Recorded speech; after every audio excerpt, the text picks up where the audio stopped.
You graduated from India, but you went to United States. You pursued MBA from California. No, I actually did my mechanical engineering with Mechanic. management. Okay, Yeah.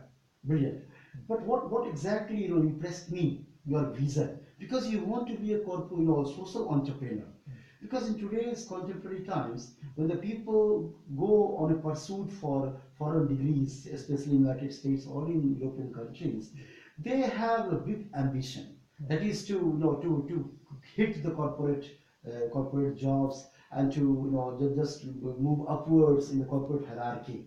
Whereas in your case, you just want to be a social entrepreneur because you want to cater to the various the social groups, and you aspire for the upliftment. So why you think that you are different from the lots? What made you to think differently from the others? Wow, that's a very difficult question to answer. I actually do not think I'm very different from the lot. I think that the youth today, and I don't know if I have the right to speak on behalf of the entire youth, but I believe that the youth today is very driven by social causes. Also, people working in the corporate sector are taking time out to be able to get involved in social initiatives.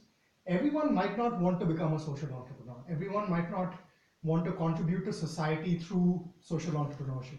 But I can say with much pride and a high level of assurance that a lot of people I interact with who are my age or even younger are people who want to go ahead and do good for society. So, per se, I do not believe I am very different from the lot.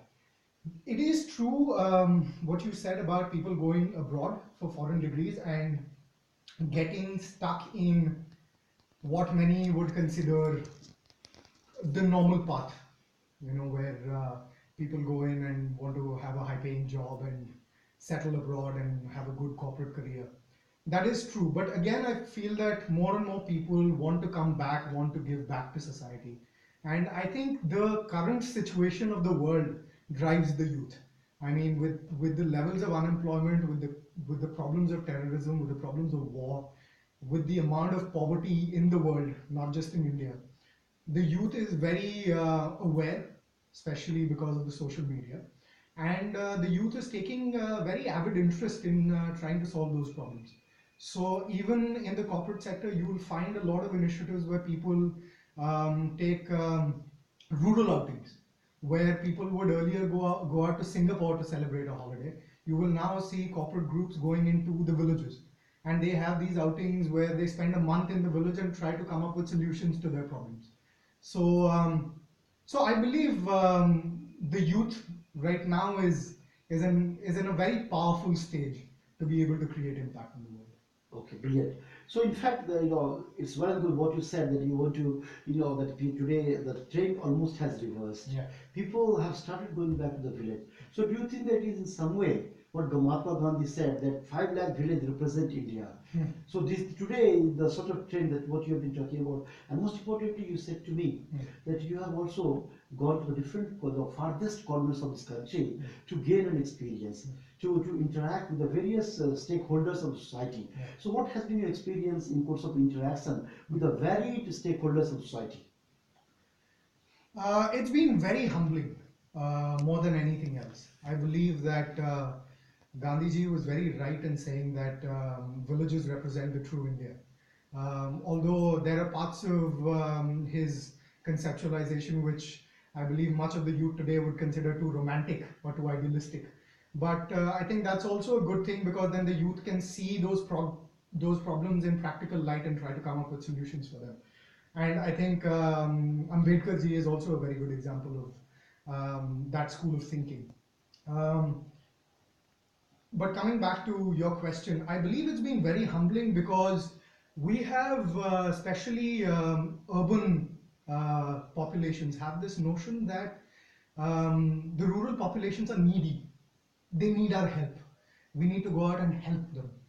Um, and I remember this quote that a friend of mine actually has as their email signature, which says, if you're here to help me, you're wasting your time. If you believe that your and my destiny are intertwined with each other, then come give me a hand. So I believe that has been my biggest realization when visiting villages, talking to villagers. They don't particularly need our help. They are good where they are. They are happy, and given the right resources, they will make more for themselves than we can ever do for them. It is a matter of being able to empower them with those resources. Okay, brilliant. Last question. Your father, Sri Rajesh Jha, in fact has been a corporate entrepreneur. Yeah. In fact has been a corporate leader. And your mother too has been a successful woman entrepreneur. Yeah. So given the fact that you already have illustrious, family, illustrious pedigree, especially from the corporate point of view, you have chosen a distinct and a different path in as much as you are not at all thinking in terms of building up a corporate career, but instead you have decided to go, take a route through social entrepreneurship. So why this different mindset? I think I should be grateful to you because you asked this question to me in the afternoon, and I spent much of the evening thinking about it. And I think the answer is much clearer to me right now than it was a few hours ago. I don't think it's actually distinctly that different a path, because if you think professionally, yes, they're more into the corporate sector and they're more into industry, whereas I've chosen a path more directly related to the grassroots. But somehow growing up and the values I've imbibed